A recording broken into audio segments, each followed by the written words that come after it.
Aria was a human and mortal, ordinary in every way. She did not know that the world she lived in held creatures far older than any history book could tell, creatures who moved silently among the living, hidden and unstoppable. Lucien was one of them. He had walked through centuries, watched empires rise and fall, and yet nothing had ever stirred him, until Aria appeared. The first time he saw her, she did not notice him. She was rushing down a crowded hall, her arms full of books, hair loose over her shoulders, her face focused, unaware of the eyes that followed her.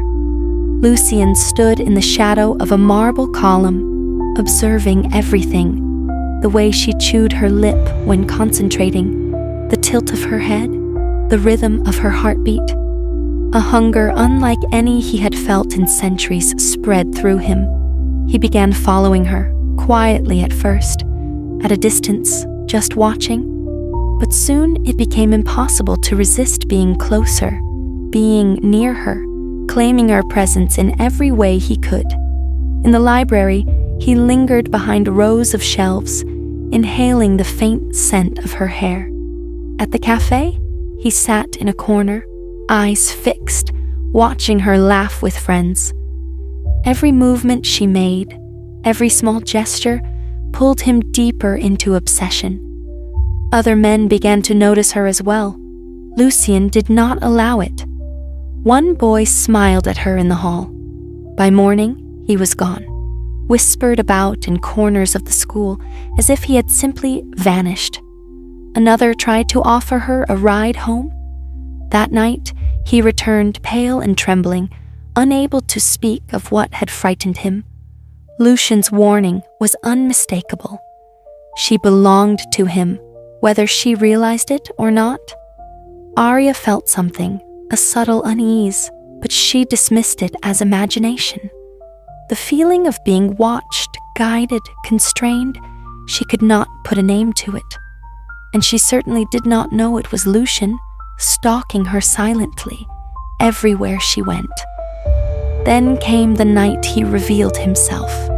She was walking home after a long evening of studying, streets empty, a cold wind carrying the distant sounds of the city. Something pressed close, something invisible, yet undeniable. "Who's there?" she whispered, voice trembling. He stepped from the shadows, tall, flawless, impossibly perfect. His eyes glowed faintly in the darkness. "Aria," he said softly, his voice deep, commanding, magnetic. "You should not be alone." I don't know you," she stammered. "You will," he said with a slow, chilling smile. That smile made her skin crawl, made her heartbeat stutter. From that night, he was always nearby. Outside her classroom, across the street, in the library, at the cafe, even in her dreams. At first, she noticed subtle things, a shadow in the corner of her eye, a sudden chill on her neck, the faintest brush of air like a hand that wasn't hers. Then came the gifts. Red roses, their scent intoxicating, left on her doorstep with no note. Jewelry too exquisite for her modest means. Dresses that seemed tailored to her body perfectly, though she had never seen them before. And always, the unshakable feeling that she was being claimed. "You're mine," a voice whispered once just at the edge of her awareness. She hadn't seen him, but the words burned into her mind. She tried to ignore it, tried to push it away. But Lucien escalated. One afternoon, a boy tried to talk to her. He smiled, leaned a little too close.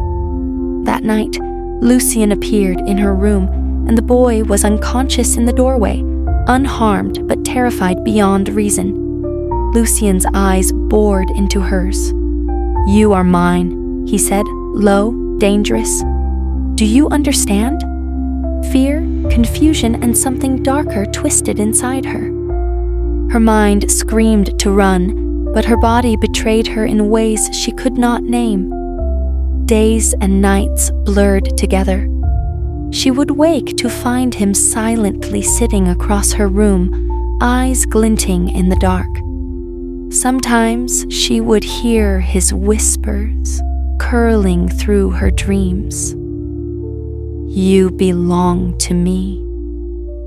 No one else will ever touch you. I will protect you, whether you want it or not. Lucian's thoughts consumed him. Centuries of solitude had hardened him, made him detached, cold.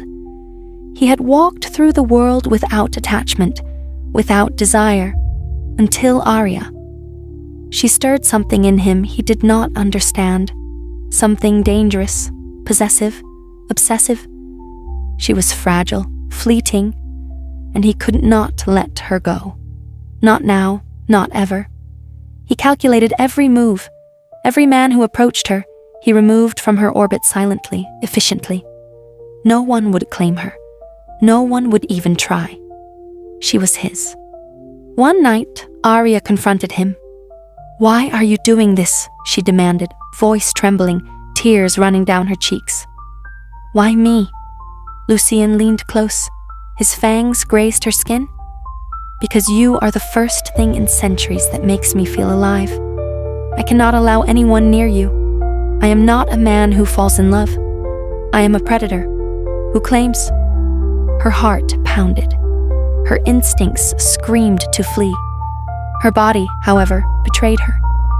He pressed her against the window, the city lights casting long shadows across their faces. The storm outside mirrored the storm inside her. You do not belong to anyone else, he whispered. Only to me.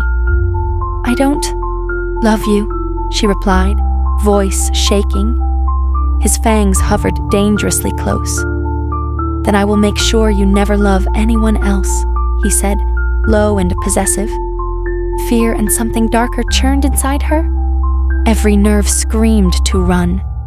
Every instinct urged her to stay. The weeks that followed were a dangerous dance.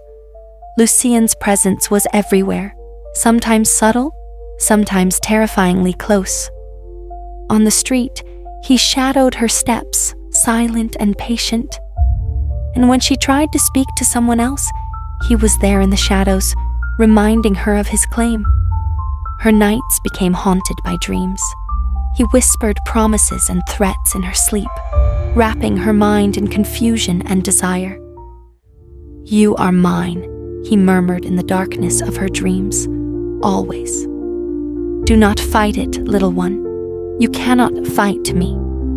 I will burn this world before I let it touch you. One evening, she finally broke. Why me? She cried, tears streaking her face.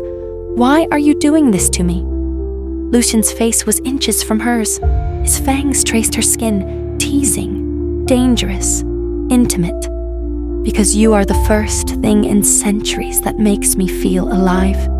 You will belong to me, no one else, ever. Her breath caught, fear mixed with something she could not name. The storm reached its peak one night. She tried to run. Lucian cornered her on a rooftop. Rain soaked her hair, thunder roaring around them. She screamed, but he was faster, stronger, inevitable. Do you finally see? He growled. You cannot escape me. No one will ever escape me. Her hands pushed at him, but he held her effortlessly, possessive and absolute. You can resist. You can hate me. You can fight, he whispered, voice low and dangerous. But in the end, you will always be mine. She understood the terrifying truth. She could scream, fight, even attempt to flee, but Lucian was not human. He was obsession. He was eternity. And she was already his prey.